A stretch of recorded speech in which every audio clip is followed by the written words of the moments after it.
మరో బ్రేకింగ్ చూస్తున్నాం. విద్యుత్ కొనుగోలు ఒప్పందాలపై కేసీఆర్ కు జస్టిస్ ఎల్ నరసింహారెడ్డి కమిషన్ ఇచ్చిన గడువు ఇవాల్టితో పూర్తి కానుంది. ఛత్తీస్గఢ్ నుంచి కరెంటు కొనుగోలు ఒప్పంద నిర్ణయాలపై వివరణ ఇవ్వాలంటూ ఈ నెల 11న కేసీఆర్ కు కమిషన్ నోటీసులు జారీ చేసింది. ఇవాల్టిలోగా వివరణ ఇవ్వాలంటూ ఆదేశించింది. కాగా ఇప్పటి వరకు కేసీఆర్ ఎలాంటి వివరణ ఇవ్వలేదు. జూలై 30 వరకు కేసీఆర్ సమయం కోరక అందుకు కమిషన్ అంగీకరించలేదు. ఈ క్రమంలో ఇవాళ కేసీఆర్ వివరణ ఇస్తారా లేదా అన్నది చర్చనీయాంశంగా మారింది.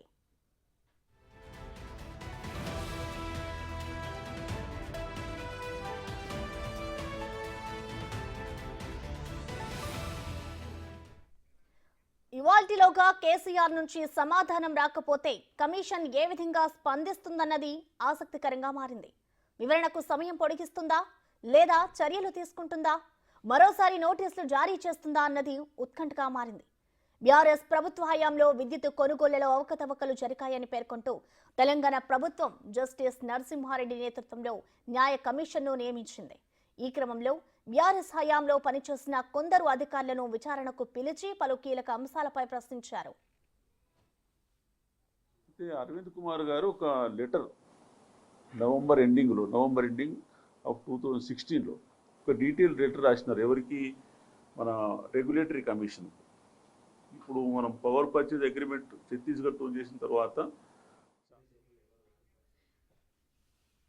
దీనిపై మరింత సమాచారాన్ని మా ప్రతినిధి వెంకట్ లైవ్ లో అందిస్తారు. వెంకట్, చెప్పండి. కేసీఆర్ విద్యుత్ కొనుగోలు అంశానికి సంబంధించి ఇచ్చిన గడువు అయితే ఇవాళతో ముగుస్తోంది. మరి ఇవాళైనా కేసీఆర్ దీనికి స్పందిస్తారనుకోవచ్చా?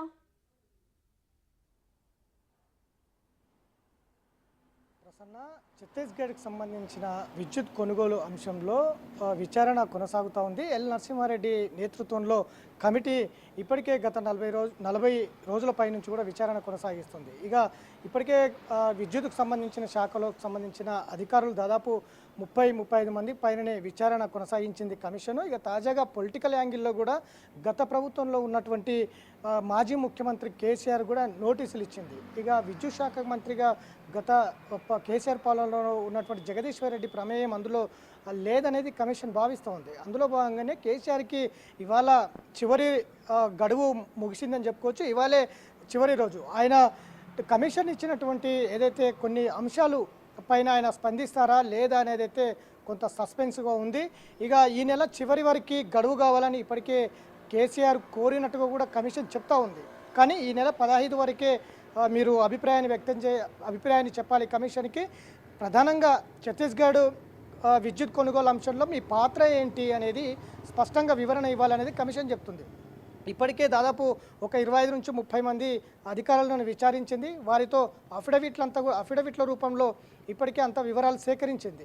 ఇటు ఏదైతే ఛత్తీస్గఢ్లో చేసుకున్నట్టు ఒప్పందం ప్రధానంగా 2014లో ఎస్కే జోషి ముఖ్య కార్యదర్శిగా ఉన్నారు. అప్పుడు విద్యుత్ కొనుగోలు ఛత్తీస్గఢ్ ప్రభుత్వంతో ఒప్పందం చేసుకుంది. ఎస్కే జోషి కూడా సంతకాలు పెట్టారు. ఆ తర్వాత అప్పట్లో ఒప్పందం పెట్టుకున్నప్పుడు 2014లో ఇంకా సంస్థ నిర్మాణంలో కూడా రాలేదు. నిర్మాణంలోకి రానటువంటి సంస్థతో మీరు ఎట్లా ఒప్పందం చేసుకుంటారు అనేది ప్రధాన అంశంగా వివరణ ఇవ్వాలనేది కూడా కోరుతూ ఉంది. తర్వాత 2016లో నేరుగా ముఖ్య కార్యదర్శి సంతకం లేకుండా విద్యుత్ శాఖ మంత్రికి ప్రమేయం లేకుండా నేరుగా ముఖ్యమంత్రి ఛత్తీస్గఢ్ ప్రభుత్వంతో ఒప్పందాలు చేసుకున్నారు. దాని వెనుక కారణం ఏంటి అనేది కూడా ప్రధానంగా కేసీఆర్ని అడిగే అవకాశం అయితే స్పష్టంగా కనిపిస్తుంది.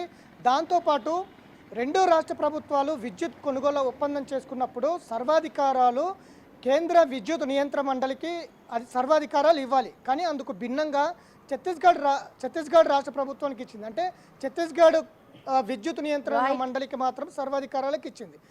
ఇది రెండుకి భిన్నంగా ఉంది. అందులో భాగంగానే ఇవాళ కేసీఆర్ అభిప్రాయం ఏ విధంగా ఉంటుంది? 2 థర్మల్ పవర్ ప్రాజెక్టులు, ఇటు యాదాద్రి, భద్రాద్రి, ఈ 2 పవర్ ప్రాజెక్టులకు సంబంధించిన అంశంలో కూడా 7 సంవత్సరాలు పట్టింది. 2 సంవత్సరాల్లోనే పూర్తవలసిన ప్రాజెక్టులు 7 సంవత్సరాలు ఎందుకు పట్టింది? ఈ సబ్ క్రిటికల్ టెక్నాలజీ ఎందుకు వాడారు? యాదాద్రికి సంబంధించిన అంశంలో బొగ్గు గనులకు దూరంగా యాదాద్రి థర్మల్ ప్రాజెక్ట్ ఎందుకు నిర్మించారు? ఇట్లాంటి అంశాలన్నీ కూడా పూర్తిగా విచారణ చేసే అవకాశం అయితే కనిపిస్తూ ఉంది. ఇవాళ కేసీఆర్ వస్తారా లేదా అనేది అయితే సస్పెన్స్గా కొనసాగుతూ ఉంది. ఎందుకంటే ఇప్పటికే 62,000 కోట్ల అప్పుల్లో నష్టాల్లో డిస్కామ్లు ఉన్నాయి.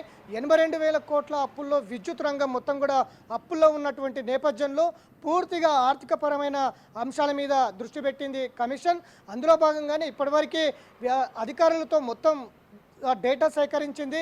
దాని మీద అఫిడవిట్లు కూడా పరిశీలిస్తూ ఉంది. ఇంకో కొంతమందిని విచారణకు రమ్మని ఆహ్వానిస్తుంది. ఇట్లా పొలిటికల్ యాంగిల్ కావచ్చు, అనుభవం ఉన్న వ్యక్తులతో కూడా విచారణ చేపడుతున్న నేపథ్యం. ఇవాళ కేసీఆర్ స్పందించారా, దానికి సంబంధించిన కమిషన్ అడుగుతున్న ప్రశ్నలకు సమాధానాలు చెప్తారా లేదా అనేది అయితే వేచి చూడాల్సిన అవసరం ఉంది. Prasanna, thank you Venkat.